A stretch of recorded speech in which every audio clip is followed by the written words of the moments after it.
Assalamualaikum warahmatullahi wabarakatuh. Selamat malam. Waalaikumsalam warahmatullahi wabarakatuh. Perkenalkan, kami dari kelompok 2. Kami di sini akan mempresentasikan hasil penelitian kami yang berjudul tentang pengaruh daya biji anggur terhadap sifat struktural dan fisikokimia gluten gandum pada sistem pembuatan mie. Nah, sebelumnya saya akan memperkenalkan diri saya sendiri, Nurul Fadilardi. Lalu selanjutnya anggota saya yaitu Nama saya Anna Restia. Nama saya Julia Snita. Nama saya Lira Sindiara Menasitakar. Nama saya Rahma Mayang Yulia Manurung.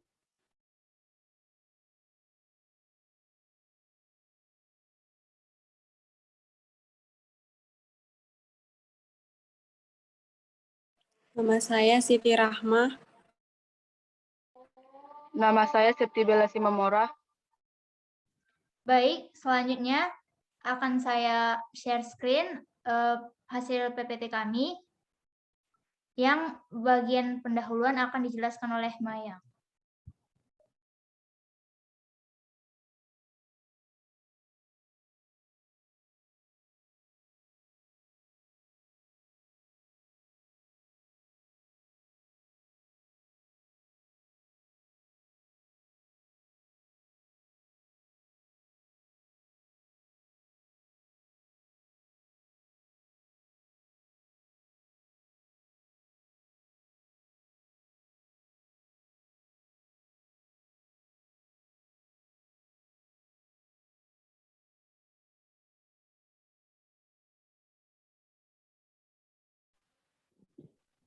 Apakah PPT sudah nampak? Sudah. Pada Mayang, dipersilahkan. Yang pertama ada pendahuluan. Protein gandum terutama dibagi menjadi albumin, globulin, alkohol, protein larut, dan protein dari biji gandum. Yang alkohol, protein larut, dan kernel gandum membentuk struktur jaringan gluten yang stabil selama proses pengadukan. Terdiri sekitar 80% dari bahan kering berat protein gluten yang menentukan vikoelastisitas, daktilitas, dan plastisitas protein gluten dan merupakan faktor kunci dalam menentukan kualitas produk adonan dan memiliki pengaruh penting pada keseluruhan karakteristik adonan. Ketika GSP ditambah ke tepung terigu sebagai serat makanan dan suplemen gizi polifenol, serat protein, dan polifenol dalam GSP berinteraksi dengan protein gandum selama proses pembentukan adonan dan memiliki dampak yang signifikan terhadap kualitas akhir tepung terigu dan protein gluten. Selanjutnya, Liras.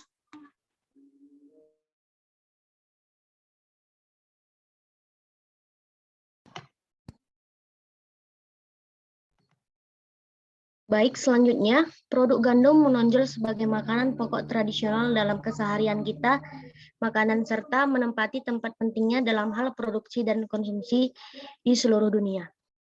Padahal gandum telah dianggap sebagai sereal bergizi sejak zaman abadi.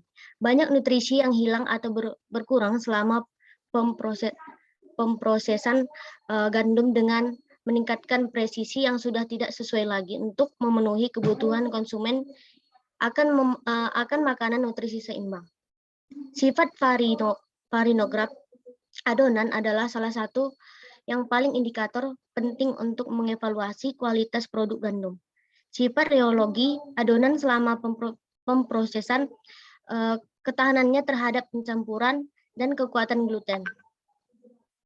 TPA tekstur mensimulasikan pengunyah sekunder manusia dan ada signifikan kolerasi yang baik antara evaluasi indikator TPA dan evaluasi sensorik.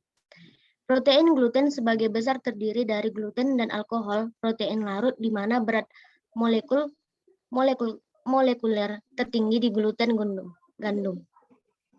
Dan unit rendah berat molekuler gandum terhubung erat dengan ikatan disulfida intermolekuler untuk membentuk agregat protein yang merupakan elastis kerangka protein perekat dan membentuk struktur kerja yang berantakan.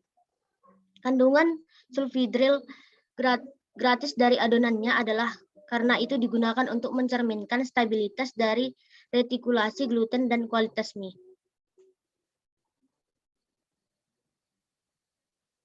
Selanjutnya,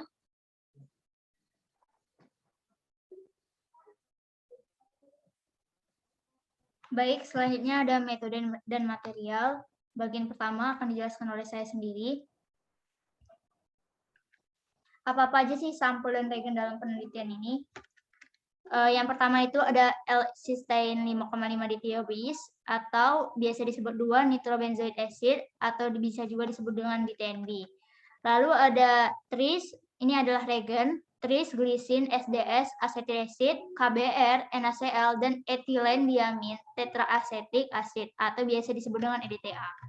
Lalu selanjutnya ada anilino 1 naphthalene-sulfonic acid yang biasa disebut ANS. Nah, DTNB dan ANS ini biasanya akan kita beli di tokonya bernama Aladin Reagen, yaitu yang ada di Shanghai, Cina.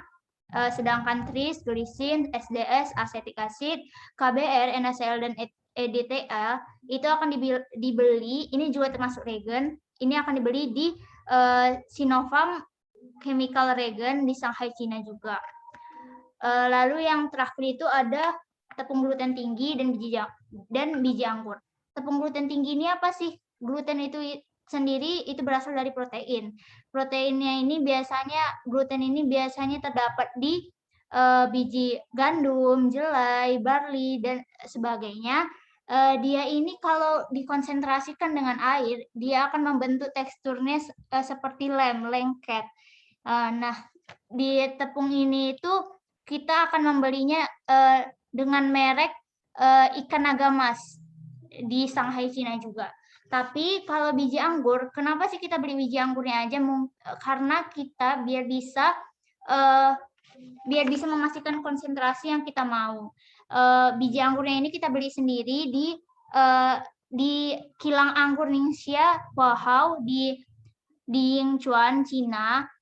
Pertama-tama biji anggurnya ini kita lakukan metode dengan pengeringan beku. Pertama itu pengeringan beku itu apa sih dulu? Pertamanya air dibekukan terlebih dahulu bersama dengan bahan pangan, lalu dikonversi langsung menguap menjadi uap dengan sublimasi. Biasanya kalau yang pengeringan biasa itu akan dihilangkan dari permukaannya dulu baru dievaporasi. Tapi kalau di pengeringan beku ini langsung dikonversi menjadi uap dari kristal es tadi, kristal beku tadi.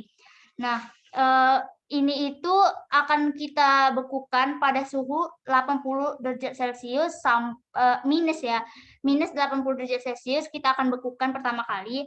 Lalu setelah dibekukan, maka kita keringkan langsung dengan suhu 60 derajat Celcius selama 36 jam. Kenapa sih kita menggunakan pengeringan beku ini? Pengeringan beku ini merupakan salah satu metode yang dapat mengurangi kerusakan sel pada bahan pangan. Kerusakan sel pada bahan pangan itu sendiri kalau kita menguranginya akan meningkatkan akan menjaga kualitas nilai gizi dan mutu pada bahan makanan tersebut.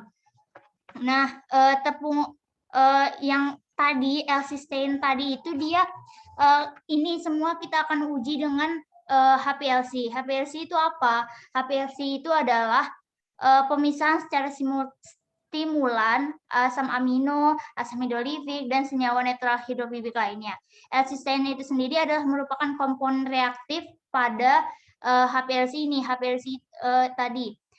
Sedangkan yang kalau ANS, trisglisin, SDS, dan EDTA itu merupakan komponen kelas reaktif dari reagennya. baik setelah kan tadi tepung biji anggur tadi dikeringkan pada suhu 60 derajat Celcius dalam waktu 36 jam, dia akan digiling lalu disaring dalam saringan 60 mesh. 60 mesh itu lubang-lubang yang ada itu kerapatannya itu sekitar 60 dalam saringan. Maka kita ayak dia di situ, kita akan saring lalu menjadilah tepung biji anggur. Lalu selanjutnya persiapan mie dan protein gluten. Sampel mie dan protein gluten itu disiapkan. Disiapkannya itu melalui metode tadi, kita buat tepung biji anggurnya dulu. Terus tepung gluten tinggi tadi itu kita beli. Terus selanjutnya itu 100 gram campuran tepung tadi ditambahkan 0%, 1%, 3%, dan 5% GSP. GSP ini apa? Grape seed powder, maksudnya biji tepung biji anggur tadi kita masukkan dengan konsentrasi masing-masing 0%, 1%, 3%, dan 5%. Jadi ada 4 perlakuan. Ada yang pakai 0%, ada yang tidak, ada yang tidak pakai 0%, ada yang pakai dengan 3 konsentrasi yang berbeda. Lalu ditambahkan ke dalam mixer dengan 37 ml air suling dan dicampur sampai adonan terbentuk. Nah, adonan ini kan udah terbentuk tuh jadi adonan mie pada umumnya. Maka dibuatlah adonannya kayak di press, roll, maksudnya kayak kita buat kayak bentuk dalam mie, bentuknya dalam mie betulan, sekitar digulung itu sekitar 3-4 kali penggulungan. Sehingga tidak nampak lagi adanya lubang pada adonan. Setelah itu sebagian tadi ada adonan tadi, misalnya ada 100%, 50%-nya kita potong menjadi lebarnya 5 mm dan panjang 15 cm, dan sebagiannya lagi kita cuci untuk mendapatkan protein gluten ini. Protein gluten itu kemudian dibekukan dan dikeringkan di bawah vakum, digiling melalui saringan 100 mesh yang lebih besar daripada yang tadi, dan disimpan pada suhu 20 derajat Celcius. Sampel mie dan protein yang tanpa GSP, maksudnya tanpa tepung biji anggur tadi itu, diberi nama, misalnya dia nggak dikasih konsentrasi yang 0% tadi dari GSP tadi itu, dia diberi nama GSP 0%, dan kalau yang sampel mie tadi yang dicampur dengan yang tidak dicampur itu GSP, sedangkan yang pakai tepung gluten tinggi tadi itu dinamakan B 0%. Sedangkan untuk yang dicampur GSP-nya itu dia ditulis dengan nama masing-masing, GSP 1%, GSP 3%. Sedangkan untuk tepung glutennya tadi itu dia diberikan nama B1%, B3%, dan B5%. Lalu selanjutnya itu ada properti vinograph. Properti vinograph ini apa sih? Tadi seperti dijelaskan di pendahuluan itu untuk mengevaluasi produk adonan tepung yang ada pada mie. Pokoknya semua produk adonan tepung ini biasanya dengan menggunakan metode ini untuk mengevaluasinya. Nah, caranya gimana sih? Tepung itu ditimbang dan di airnya ditambahkan, adonannya diaduk, mangkuk pencampur mencapai konsistensi yang telah kita tentukan, yaitu 500 dengan standar deviasi 20 fpu, dan kan terjadi itu ada kurvanya nanti kan, karena kita akan membuat dari ada kurva yang disediakan dari komputer. Kurvanya itu kurva kualitas yang dihasilkan itu digunakan untuk menghitung penyerapan air, waktu pengembangan adonan, waktu stabilitas, dan derajat kelunakan. Dari sampel tepung untuk mengevaluasi kualitas adonan tadi, kayak yang B1%, GSP 5%. Nah, biasanya ya, ini yang kita gunakan dalam penelitian ini, vinograph-nya itu ada banyak sebenarnya. Vinograph yang kita gunakan dalam penelitian ini, yaitu vinograph Brabender E. Brabender E ini untuk menguji, lebih spesifiknya itu untuk uji ketahanan adonan. Lalu ada sifat tekstur, eksperimen tekstur profile analisis TPA, dan sifat fisik atau pengukur tekstur. Seperti yang dijelaskan di pendahuluan tadi, TPA itu untuk sebenarnya metode untuk mengukur kayak mana sih hubungan adonan mie ini dengan kunyahan manusia. Gimana sih itu dilakukan dalam metode ini? Menggunakan pengukur tekstur mie yang sudah ada, mie-nya itu disiapkan 2 kali, dilipat 2 kali di atas meja operasi, terus menggunakan probe P/100 pada pola TPA, dan parameter penguji ditetapkan sebagai seperti kecepatan prates 10 mm per sekon, terus kecepatan uji 1 mm per sekon, dan kecepatan pasca 10 mm per sekon, dan regangan. Lalu yang terakhir ada analisis mikroskop elektron atau SEM, pemindaian. Mie GSP yang telah dikeringkan beku tadi dipilih untuk pengamatan struktur mikro. Sampel didekatkan ke tahap sampel dengan lem konduktif, disemprot dengan emas selama 90 detik, dan penampang diamati dengan SEM medan dingin pada 5 kV. Pengamatan dilakukan dan difoto pada perbesaran 1 kali dan sampai 500 kali. Nah, selanjutnya akan dijelaskan oleh Lehondo. Kepada Lehondo dipersilakan.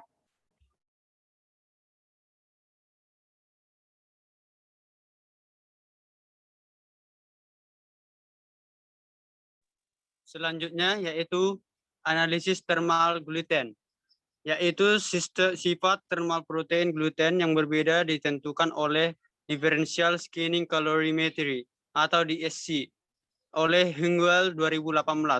Dengan sedikit modifikasi, protein gluten beku kering dihancurkan dan lolos saringan 100 mes.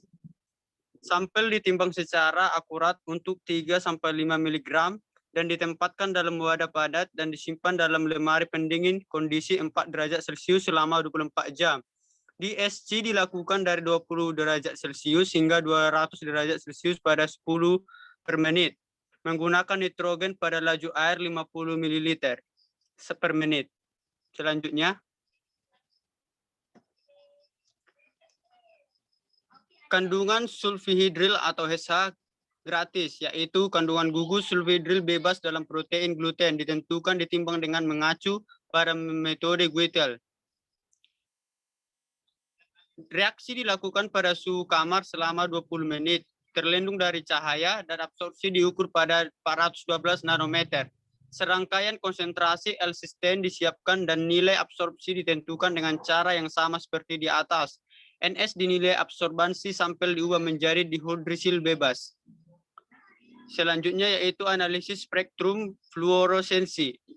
Hidrofibitas permukaan sampel protein gluten ditentukan ditimbang menggunakan asam fluoresen 8 sampai ananilo -1 naftalena. Dengan modifikasi sederhana, bubuk gluten beku kering 2 mg dicampur dengan 1 ml larutan asam asetat yaitu 50 ml, dikocok selama 1 jam pada suhu kamar. Kemudian disentrifugasi pada 13.000 gram selama 10 menit. Ditambahkan ke 4 mili sampel dan intensitas diukur pada 280 nanometer atau panjang gelombang eksitasi dan 410 nanometer panjang gelombang emisi menggunakan spektrometer fluoresensi hitasi F4500 di Tokyo dan Jepang dengan lebar celah diatur pada 1 nanometer. Selanjutnya,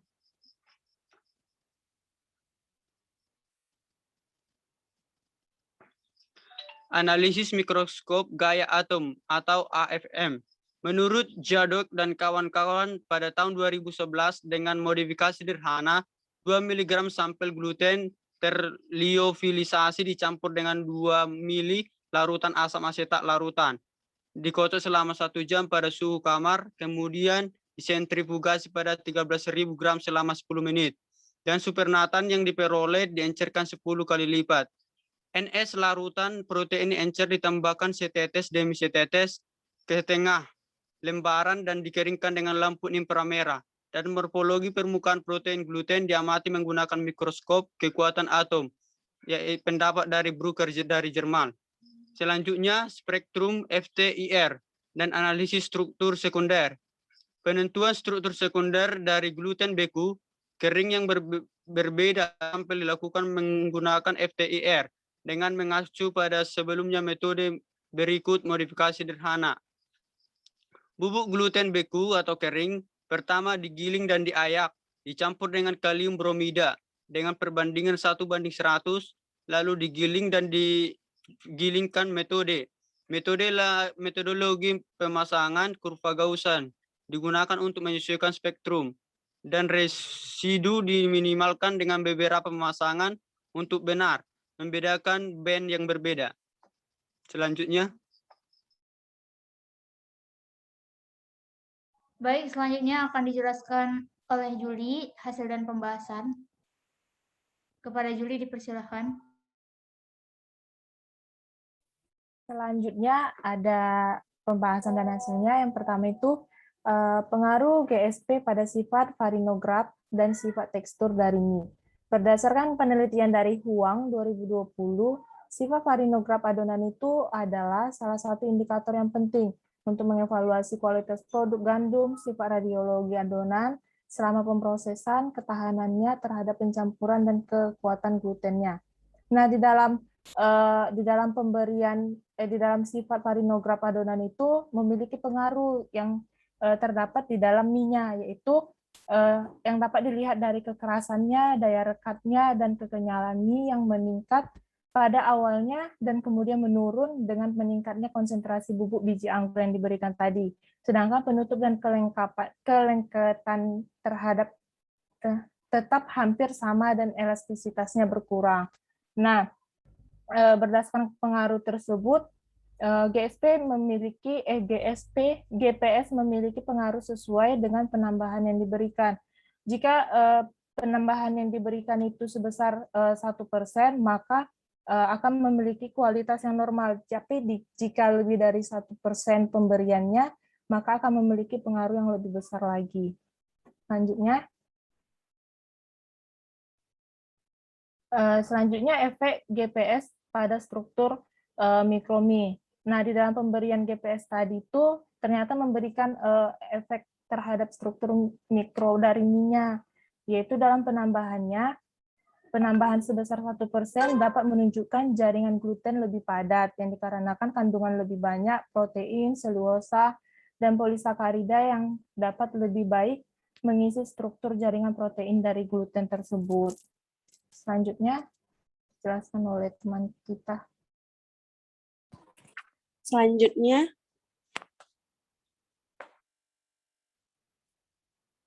izin slide sebelumnya tadi, Nurul. Selanjutnya, efek penambahan GSV pada sifat termal protein gluten. Nah, efek ini disebabkan oleh fakta bahwa penambahan GSV yang berlebihan mengganggu struktur antar molekul gluten dan ikatan disulfida yang rusak dalam jumlah besar, dan protein polisakarida dan polifenol yang terkandung dalam GSV terkait silang dengan protein gluten, yang mencegah pembentukan jaringan gluten dan mengurangi resistensi terhadap protein gluten denaturasi termal. Kemampuan protein gluten ini untuk menahan denaturasi termal yang berkurang. Selanjutnya, kandungan sulfhidril atau negatif SH gratis. Kandungan sulfhidril bebas meningkat secara signifikan dengan peningkatan penambahan GSV dengan kandungan tertinggi 82,94 mol per gram pada sampel kadar 5%. Kemungkinan karena tingginya kandungan senyawa polifenol dalam biji anggur seperti antosianin, katekin, glikosida, flavonol, dan flavonol atau luga dan mironesa. Senyawa fenolik ini sangat reduktif dan memutus ikatan disulfida dalam adonan dan menyebabkan peningkatan kandungan gugus sulfhidril bebas dan pengurangan ukuran adonan.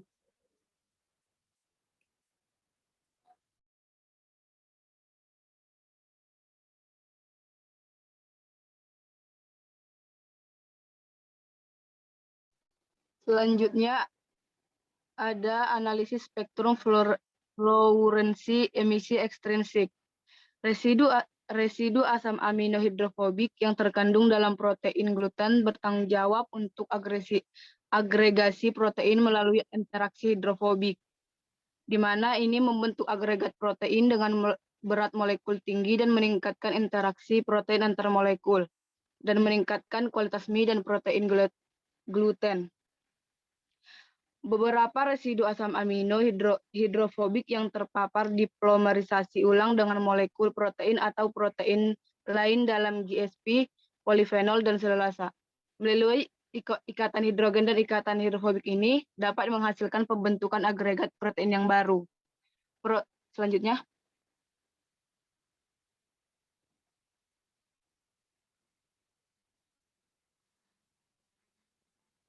Yang selanjutnya adalah efek GSP pada morfologi rantai molekul protein gluten.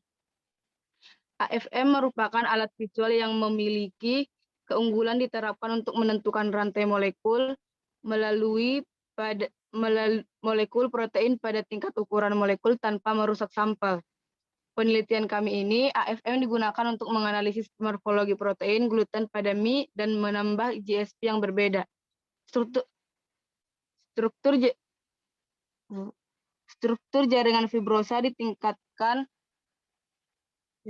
sampai batas tertentu. Sejumlah kecil yang membentuk jaringan agregat seperti batang meningkat dan ikatan selingan jaringan gluten diperdalam, di mana hal ini dapat membuktikan sejumlah kecil GSP akan memutus ikatan silang asli protein gluten. Namun polifenol dan polisakarida di GSP berikatan silang dengan protein gluten melalui ikatan non-kovalen seperti ikatan hidrofobik dan ikatan hidrogen, sehingga meningkatkan kepadatan dan kekuatan jaringan. Kelompok sulfhidril yang memainkan peran yang sangat penting dalam pembentukan pemeliharaan retikulasi protein gluten.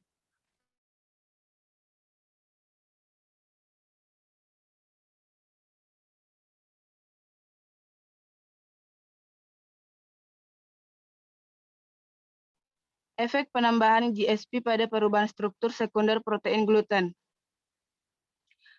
3 pita karakteristik struktur protein adalah 1.700 sampai 1.600 cm untuk amida 1, 1.550 sampai 1.530 cm untuk amida 2, dan 1.300 sampai 1.260 cm untuk amida 3.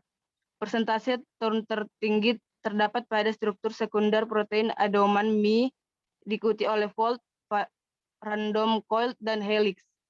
Hasil eksperimen menunjukkan bahwa penambahan sejumlah kecil GSP dapat meningkatkan agregasi protein gluten melalui ikatan hidrogen dan interaksi hidrofobik, berkontribusi pada kualitas makroskopik mie, sehingga meningkatkan stabilitas protein gluten. Baik, selanjutnya ada kesimpulan yang akan dijelaskan oleh Ana Rizkiah. Kepada Ana, dipersilahkan. Baik, kesimpulan. Penambahan sedikit GSP meningkatkan tekstur dan kekuatan gluten mie. Sementara penambahan GSP yang berlebihan memiliki pengaruh terbalik pada kualitas mie. Dengan penambahan GSP, peningkatan kandungan gugus sulfhidril bebas dalam protein gluten dan penurunan daerah hidrofobik pada permukaan menunjukkan bahwa penambahan GSP mengganggu ikatan disulfida pada protein gluten, tetapi mendorong agregasi protein gluten melalui hidrogen. Dapat disimpulkan bahwa GSP dapat digunakan sebagai gradien fungsional alami untuk memperkuat protein gluten dalam adonan pembuatan mie. Ini referensi yang kami gunakan, ada buku teknologi pengolahan pangan dan juga jurnalnya Effect of Grape Seed Power on the Structural and Physicochemical Properties of Wheat Gluten in Noodle Preparation System. Baik, itulah presentasi dari kami kelompok 2. Lebih dan kurang mohon maaf. kepada Allah kami mohon ampun. Maka selesai dari referensi tadi, kami akan tutup presentasi hari ini. Wassalamualaikum warahmatullahi wabarakatuh. Selamat malam. Selamat malam. Waalaikumsalam warahmatullahi wabarakatuh. Selamat malam.